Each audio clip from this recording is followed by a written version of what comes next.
جیسے فرمایا نا کہ حضور قلب کے بغیر نماز نہیں ہوتی، ایسے نبی علیہ السلام نے فرمایا کہ بسم اللہ پڑھے بغیر انسان کا وضو ہی نہیں ہوتا، یعنی وضو کی برکت ختم ہو جاتی ہے۔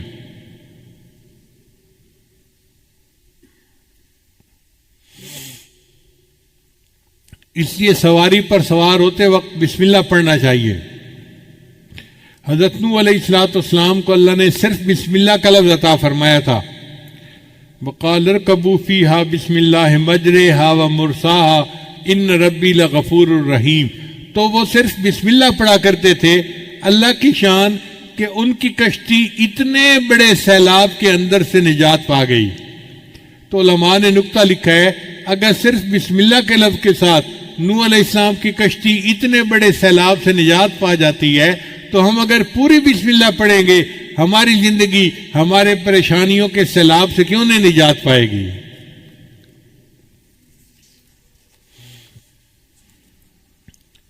پھر اللہ تعالیٰ نے حضرت سلیمان علیہ السلام کو پوری آیت عطا فرمائی، انہ من سلیمان و انہ بسم اللہ الرحمن الرحیم۔ چنانچہ وہ بسم اللہ الرحمن الرحیم پڑھا کرتے تھے، ہوا ان کا تخت اڑا کے جہاں چاہتے تھے وہاں لے جا کے نیچے اتار دیا کرتی تھی۔ یہ بسم اللہ الرحمن الرحیم اتنا طاقتور عمل ہے کہ ان کا تخت اتنا بھاری تھا، لشکر ہوتا تھا ان کے ساتھ، وہ پورے تخت کو ہوا اٹھاتی تھی اور سینکڑوں میل دور ہوائی جہاز کی طرح اس کو جا کے اتار دیا کرتی تھی۔ اگر بسم اللہ کی وجہ سے حضرت سلیمان علیہ السلام کے تخت کو پرواز مل سکتی ہے تو کیا نبی علیہ السلام کے امتی کو بسم اللہ کی وجہ سے روحانی پرواز نہیں مل سکتی؟ تو ہمیں بھی روحانی پرواز مل سکتی ہے اگر ہم اس عمل کو پکا کر لیں۔ اس کی حدیث پاک میں ہے کہ جو بندہ مسجد میں داخل ہو وہ بسم اللہ پڑھے، اللہ اس کے گناہوں کو معاف فرما دیتے ہیں۔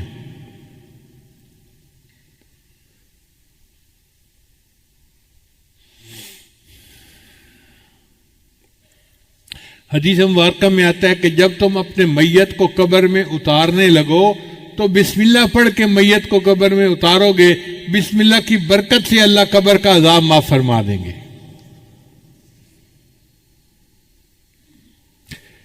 یہ اللہ کا نام اللہ کو بہت پسند ہے۔ چنانچہ ایک بزرگ تھے، ان کا نام تھا بشر، وہ نشئی تھے اور ایک دن آدھا نشہ آدھا ہوش اس ہاتھ کے ساتھ چل رہے تھے۔ انہوں نے راستے میں ایک کاغذ پڑا ہوا دیکھا جس کے اوپر اللہ کا نام لکھا ہوا تھا، تو اس کو دیکھ کر وہ حیران ہوئے کہ کاغذ پر تو اللہ کا نام لکھا ہوا ہے اور یہ زمین کے اوپر پڑا ہے۔ انہوں نے اس کاغذ کو اٹھا لیا، اس کو جھاڑ کے صاف کیا اور اس کو اوپر کسی جگہ کے اوپر رکھ دیا۔ اللہ نے ایک ولی کو الہام فرمایا کہ بشر کو جا کر کہہ دو کہ تم نے میرے نام کو فرش سے اٹھا کر اونچا کیا، میں تمہارے نام کو فرش سے اٹھا کر عرش تک اونچا کر دوں گا۔